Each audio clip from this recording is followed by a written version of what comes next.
Because if they were any better, they would be working for Google. It's that simple. I mean, we have a degree work system now that advising is coming. For certain students, I cannot get their degree works on Google Chrome. Those students, no problem getting them on Firefox. If it never worked on Google Chrome, I would have understood that. Even though if you're not writing your database that doesn't work well with Chrome, there is something wrong with your software skills. But even not assuming that, that's okay. You may know only Firefox or Internet Explorer. I get that too. Why is it working fine with a group of students, but it's not working with another group? Older set of students, it only works on Firefox. The newer students, it works on both. They're probably keeping them in different servers, and those servers do not talk to each other.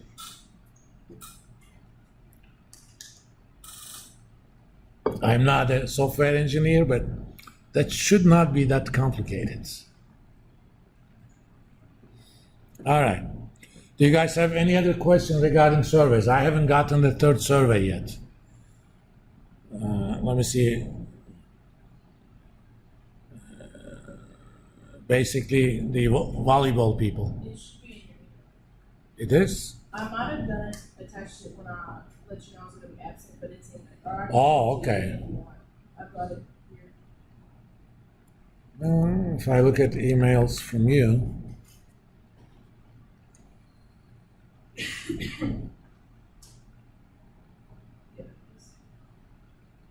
I don't have any attachments. There's a link. Oh, okay. Thank you.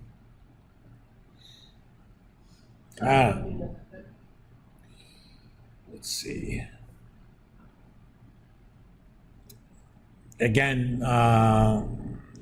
you should always ask them degree of interest. That's fine.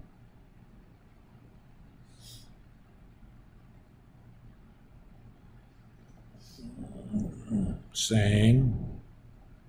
Okay. Again, don't ask them about the optimal stuff. You can ask for a number, but also ask separately their interest in different price ranges. And it goes without saying that you always ask them about demographics. Not just for the purposes of being able to slice and dice data and target marketing information. That's obviously important, but the biggest problem you guys especially will have is the difference between the population that you can reach through your survey and population you should be reaching. Because the population you should be reaching are potential customers. Basically, if you're going to do this in Kentucky, it's the entire state of Kentucky. Or if you're going to do it around Lexington, maybe Lexington, Louisville, Frankfort, Richmond, Georgetown, Nicholasville area. Maybe central Kentucky, something like that. I don't know. You can pick that. But that's your target population. But for a lot of logistical reasons, you almost never can reach your target population. And if there's a systematic difference between different demographic groups as far as the demand for your product is concerned, the numbers that you're going to get from your actual survey are going to be biased, which means you're going to have to weight them using the population rates. That's why they are important. All right? Any other questions you guys have? All right, on Wednesday, we're going to start talking about how to actually get money for these things, financing, and how to manage those monies. I would have liked to do it on Zoom, but they pretty much told us that unless you have health reasons, do the classes as they are scheduled. Bureaucrats have to be satisfied. I mean, I had issues 2 years ago. We still had COVID emergency.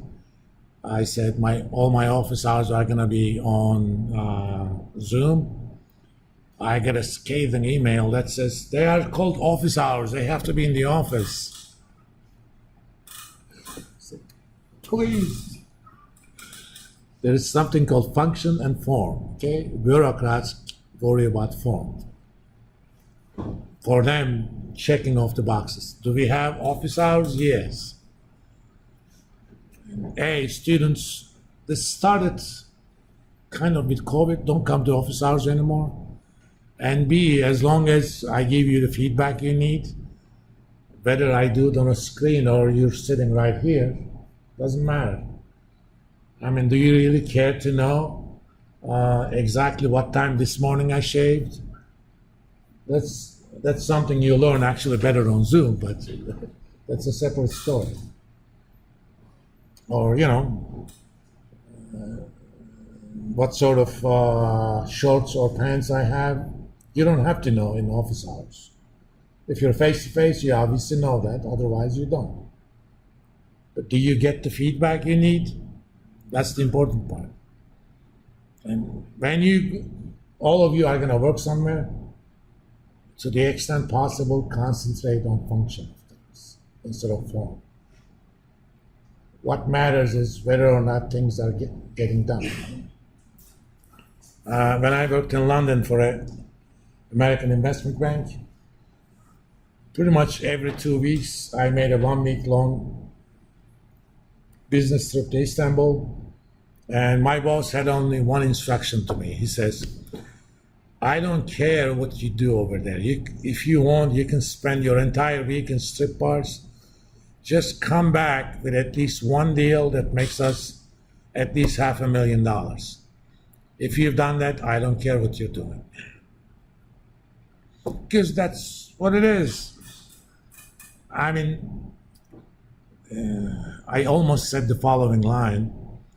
I went to one of the meetings with shorts. And our previous team is kind of looking at me like that.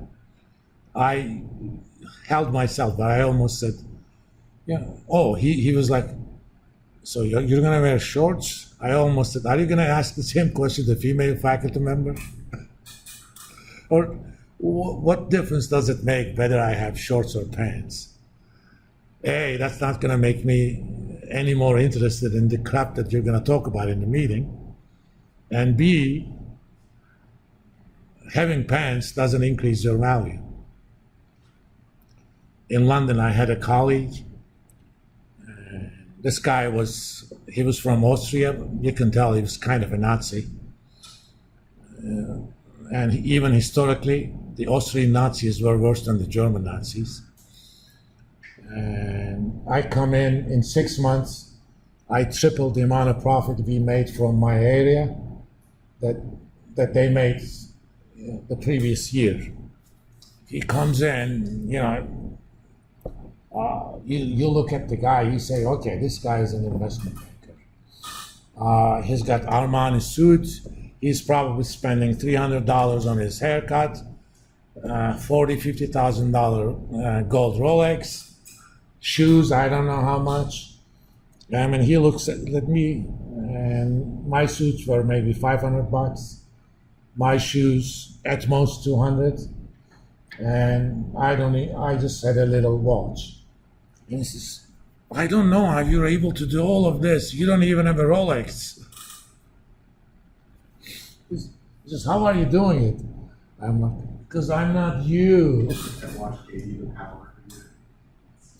No, they think that sales is about first impressions. If you're selling, I don't know, toys, yes. Because you're selling a commodity. Okay? We were selling customized derivative products. Customized options, futures, combinations thereof, risk management products. And when you sell stuff like that, what's important is to know your client. Okay? If you know your client, you design a product that actually caters their need, and when you take that product to them, they actually thank you for taking advantage of them in price. Because a lot of times they don't understand how to price those things. but they're also too obnoxious to admit that they don't. And I could sell stuff that should be, let's say, $5 for easily $7, $8. They actually thank me for selling them that product at that price. Did I do that because I had an Armani? No. I did that because A, I knew my clients, and two, I designed products that actually serve them. And I'm also pretty good with socializing.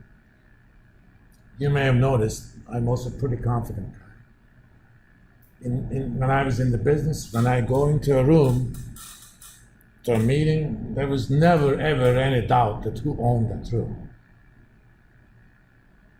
I'm sure I backed it up, but then why do I need an Armani? They use an Armani and Rolex to get the confidence that they don't have. You know, it's like having a guy driving a Porsche and making a lot of noise, right? They're compensating for lack of confidence. Lack of, their self-identification. I can afford a more expensive sports car, but I'm not buying it. Why? How is that going to improve my 0.6 miles commute? Why would I spend that money on it? Same thing in business world.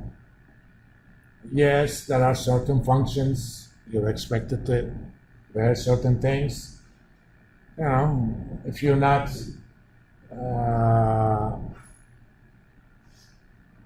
at the very top, you cannot afford not to be that. In Wall Street, in financial world, we have a name for that. It's NSFW. I'm not going to use it.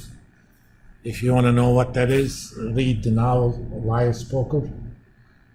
It's about the environment in the corporate bond trading desk in Salomon Brothers in the mid-'80s, when all the junk bonds and stuff started. I think they also made a movie of it. But it's a great novel. There's a game, it's called Liar's Poker. Traders play with each other. You each hold a dollar bill, and you're making bets on the, last third digit from the end, something like that.